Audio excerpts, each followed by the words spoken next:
Tu as déjà ressenti ce poids, cette impression que peu importe ce que tu fais, tu n'es pas assez, que ton passé te colle à la peau, que tes erreurs définissent qui tu es et t'empêchent d'avancer? Écoute-moi bien aujourd'hui, ton histoire n'est pas finie et ce que tu as vécu n'a pas le pouvoir d'annuler ce que Dieu a prévu pour toi. Il y a une vérité plus grande que ta honte, un amour plus fort que ton échec, une lumière qui brille plus que l'ombre de ton passé. Cette vérité, c'est que Dieu t'aime, qu'il t'a choisi et qu'il veut te transformer par sa grâce. Ce message est pour toi. Et si tu veux recevoir plus de messages comme celui-ci, qui t'édifie, te réveille, te restaure, alors abonne-toi maintenant à cette chaîne. Active la cloche pour ne rien manquer. Ici, on parle vrai, on parle vie, on parle espérance. C'est le moment de commencer un nouveau chapitre. Il y a quelque chose que beaucoup de croyants ne comprennent pas. Ce n'est pas ton passé qui empêche Dieu d'agir dans ta vie, c'est ta vision de ton passé. Trop de gens restent bloqués à cause d'un événement, d'une mauvaise décision, d'un péché honteux ou d'un traumatisme non guéri. Ils se disent « Je ne peux pas être utile à Dieu, j'ai trop de bagages, je suis un gâchis ». Et pourtant, la Bible est remplie de personnes imparfaites, cassées, rejetées, qui ont été choisies, relevées et utilisées puissamment par Dieu. Moïse a tué un homme et a fui pendant 40 ans dans le désert, mais c'est lui que Dieu a appelé pour délivrer tout un peuple. David a commis l'adultère et fait tuer un homme pour cacher sa faute, mais Dieu l'a appelé un homme selon son cœur. Paul était un persécuteur des chrétiens, mais Dieu l'a utilisé pour écrire une grande partie du Nouveau Testament. Tu vois, Dieu n'a jamais exigé la perfection pour appeler quelqu'un. Il demande un cœur brisé et disposé. Même quand les gens t'étiquettent par ton passé, Dieu t'appelle par ton avenir. Tu n'es pas ce que tu as fait, tu es ce que Dieu dit de toi. Et ce qu'il dit, c'est « Je t'ai choisi, je t'ai racheté, tu es précieux à mes yeux ». Ton passé, même le plus douloureux, peut devenir ton témoignage le plus puissant. C'est là, dans tes cicatrices, que la gloire de Dieu brillera le plus fort. Il n'y a pas de honte trop grande pour la miséricorde de Dieu. Il transforme les tombeaux en témoignages, les ruines en fondations, les erreurs en ministère. Il ne voit pas ton passé comme une fin, mais comme un début. Tu n'es pas disqualifié, tu es prêt. Première épître aux Corinthiens 1,27. Mais Dieu a choisi les choses folles du monde pour confondre les sages. Dieu a choisi les choses faibles du monde pour confondre les fortes. La grâce de Dieu, c'est ce qui nous renverse. C'est ce qui nous prend là où nous sommes et nous emmène là où nous n'aurions jamais cru pouvoir aller. Elle n'est pas une récompense pour les bons, c'est un miracle pour les perdus. Et tu sais quoi? On est tous perdus sans elle. Par nature, on veut mériter l'amour, gagner notre pardon, travailler pour se sentir digne. Mais la grâce casse ce système. Elle dit « Tu n'as rien à prouver, je t'aime déjà ». La grâce, ce n'est pas juste un concept théologique.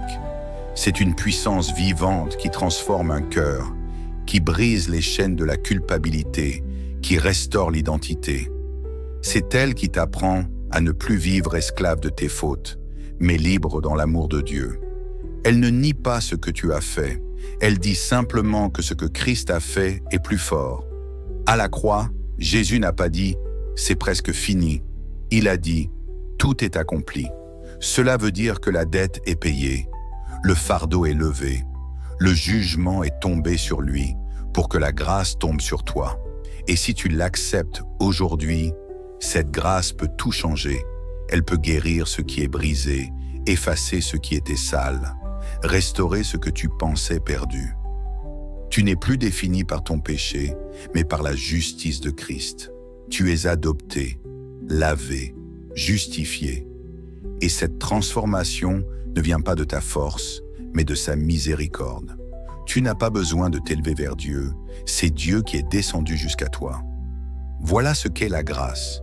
Dieu qui prend ton chaos et en fait une œuvre d'art. Dieu qui regarde ton désordre et dit « Je vais m'en servir ». Alors oui, laisse la grâce faire son œuvre.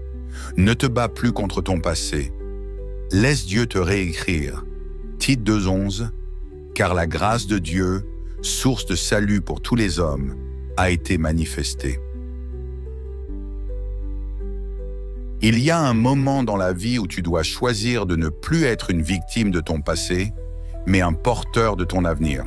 Ce moment, c'est maintenant. Parce que tant que tu restes enfermé dans ce que tu as été, tu passes à côté de ce que tu peux devenir. La vérité, c'est que Jésus ne t'a pas seulement sauvé de l'enfer.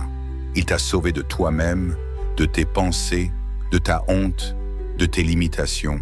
Il t'a appelé à vivre libre, debout, rempli de sa présence et de sa paix.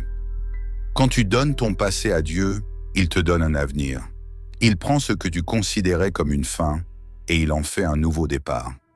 Peut-être que les gens continuent de te voir comme l'ancien toi, mais Dieu t'appelle par ton nom nouveau.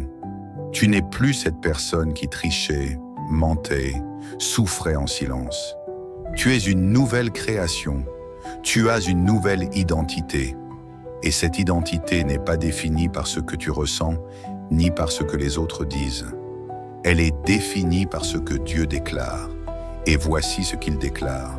Tu es mon enfant bien-aimé. Je t'ai formé avec un but. J'ai placé en toi des dons, une lumière, une mission. Ton appel n'est pas annulé par tes échecs. Tes erreurs ne sont pas la fin de ton histoire. Au contraire, elles seront la preuve que Dieu restaure, relève, renouvelle. Aujourd'hui peut être le premier jour du reste de ta vie. Une vie guidée par l'amour, portée par la foi, construite sur la grâce.